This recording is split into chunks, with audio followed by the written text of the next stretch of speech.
Osibeta munaffe nkwebaza okulaba Bukedde TV nga sinaba kweyongerayo kankujukiza enteekateeka Polish development model eno yatuleeterwa gavumenti kwegobako bwavu okugifunamu kwekolamu family wakati wa 10 na 3 kumiruka onde twettanne enteekateeka eno okulaba bwe twegobako obwavu. Nze kuteesa Jujulia Musi kadde kagataliiko nfuufu mangi ddala kantandika na kulaba ebikulu ebigalimu.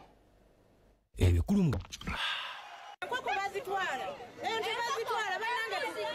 abatuuze bateeze abasuubuzi b'embizi ne babakuba mizibu omu bamusinga bateebereza okuzibba.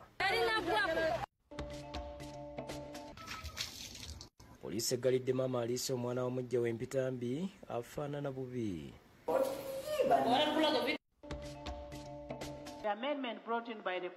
Paalamenti eyisiza ennongoosereza mu tteeka ly'oku nguudo avugisa ekimama waakuliwa Bukedde 2. Pastor yakubiddwa akatayimbwa n'afa aziikiddwa endiga ne zisaba obwenkanya.